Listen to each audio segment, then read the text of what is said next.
साल 2023 की बात है। एक माता पिता एक पुलिस स्टेशन में जाते हैं और वहां पे जाने के बाद एक रिपोर्ट लिखवाते हैं और इंस्पेक्टर साहब से कहते हैं कि एक मौलाना है जिसने मेरे बेटे के साथ में बहुत गंदा काम किया है और वो हमेशा उसके साथ में गलत काम करता है, उसे आप गिरफ्तार कर लीजिए। और वो मस्जिद के में अजान देता है और लोगों को तकरीर भी देता है। अब जो यहाँ के एसएचओ साहब रहते हैं वो एफआईआर मुकदमा दर्ज कर लेते हैं और मुकदमा 377 धारा मुकदमा दर्ज कर लिया जाता है। और मुकदमा दर्ज होने के बाद एक सिपाही को बोला जाता है कि जाकर तुम उस मौलाना को लेके आओ। अब मौलाना जब पुलिस स्टेशन में आता है और वहाँ पे जब एसएचओ साहब नहीं होते हैं तो मौलाना को बोला जाता है कि कुछ टाइम तुम यहाँ पे रुको और उसके बाद जब एसएचओ साहब आएंगे तो तुमसे हम बात करेंगे।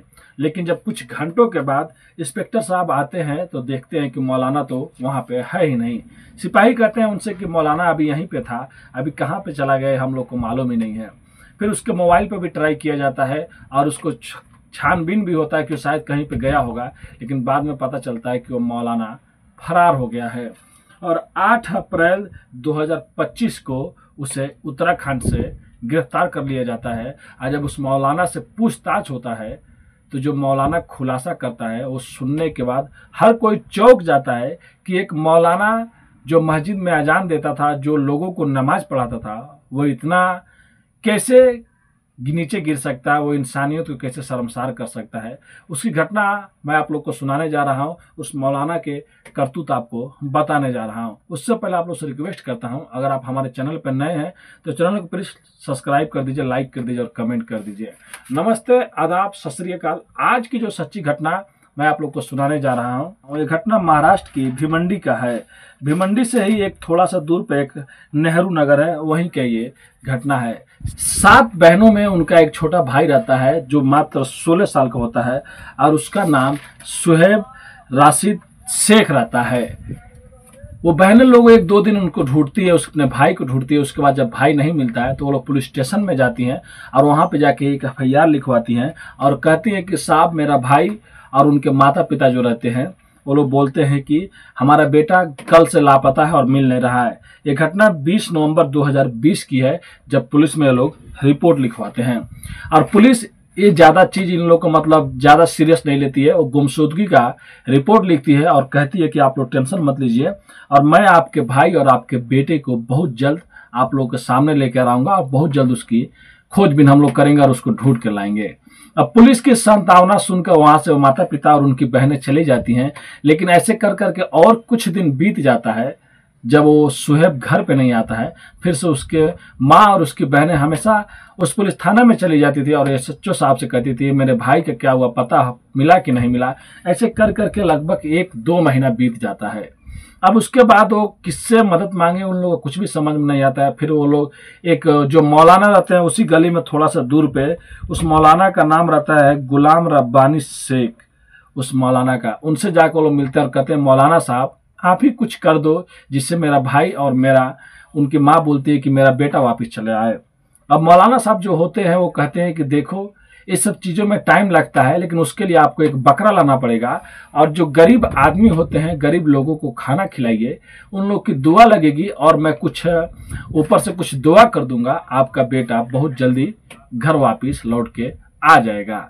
अब बेचारा अपने बेटे की फिक्र में और अपने भाई के फिक्र में वो बहनें और माँ बेचारे इधर उधर भटक रही होती है। उस मौलाना की बात सुन लेती हैं और मौलाना की बात सुनने के बाद एक बकरा लेके आती हैं और बकरा लाने के बाद गरीबों को खाना खिलाते हैं, दावत होता है।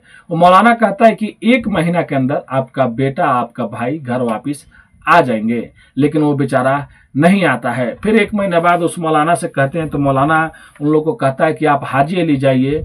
वो हाजी अली भी जाते हैं, वहां पे भी जाकर जियारत करते हैं और मन्नत मांगते हैं, लेकिन वहां पे भी कुछ भी नहीं होता है। फिर वही मौलाना कहता है कि आप लोग अजमेर शरीफ चले जाइए और अजमेर शरीफ जाने के बाद आप लोग वहां पर भी मन्नत मांगिए और वहां पे कुछ दिन रहिए। ऐसे कर करके मौलाना इन लोग को घुमाते रहता है और ऐसे कर करके 2020 भी चला जाता, 21 भी चला जाता, 22 भी चला जाता, इधर 2023 आ जाता। अब इत्तेफाक से 2023 में उसी गली में थोड़ा सा दूर पे एक माता पिता पुलिस स्टेशन जाते हैं और जाने के बाद पुलिस में रिपोर्ट लिखवाते हैं एक मौलाना है जिसका नाम गुलाम रब्बानी शेख है, साहब उससे गिरफ्तार कर लीजिए, क्योंकि वो बाहर रहेगा तो ऐसे ही छोटे छोटे बच्चों का इस्तेमाल करेगा और उन लोगों के साथ में गलत करेगा।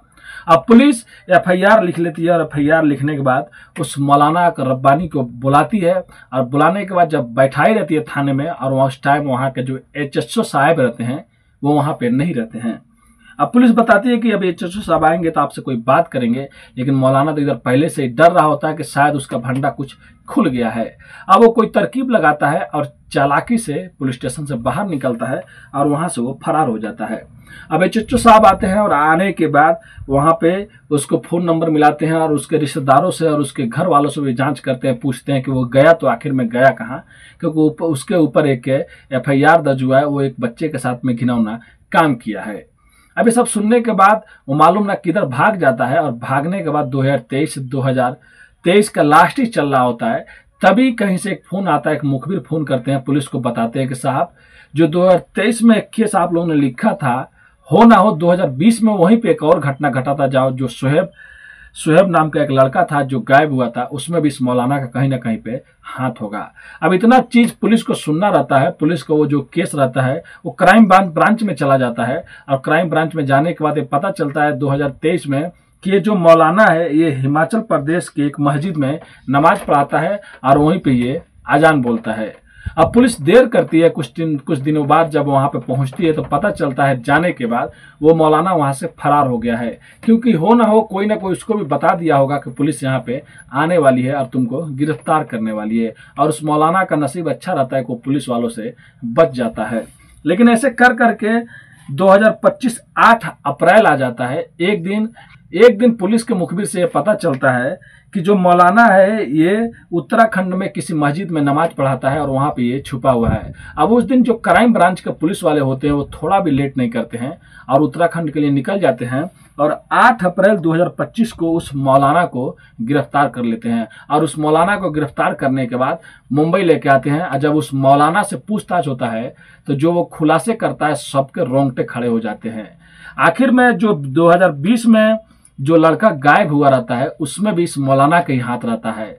मौलाना बताता है कि मैं एक बार एक लड़के के साथ में गलत काम कर रहा था, उसी टाइम जो सुहेब राशिद नाम का एक लड़का था वो हम लोग को चोरी चोरी देख लेता है और देखने के बाद ये जो मौलाना रहता है ये डर जाता है कि हमारी तो बहुत इज्जत है, मैं मस्जिद में अजान बोलता हूँ और लोगों को नमाज पढ़ाता हूँ। और उसका एक दुकान भी था, किराना स्टोर। अब वो डर जाता है। दूसरे दिन उस लड़के सुहेब को बुलाता है फुसला उछला के और सुहेब 16 साल का रहता है। उससे कहता है बेटा देखो किसी से कुछ बोलना नहीं, तुमको पैसे चाहिए तो मैं पैसे भी दे देता। और उल्टा पुल्टा बात करके सुहेब को अपने पास बुला लेता है और अपने पास बैठा लेता है। और जैसे सुहेब उस पर यकीन करता है कि मौलाना साहब मतलब चलो गलती किए हैं या उनको एहसास हो रहा है या वो गलत काम नहीं करेंगे, इधर मौलाना तुरंत अपना हाथ निकालता है और उस लड़के का गला दबाने लगता है। तब तक दबाते रहता है जब तक बेचारा सुहेब दम नहीं तोड़ देता है। अब सुहेब दम तोड़ देता है, सुहेब मर जाता है।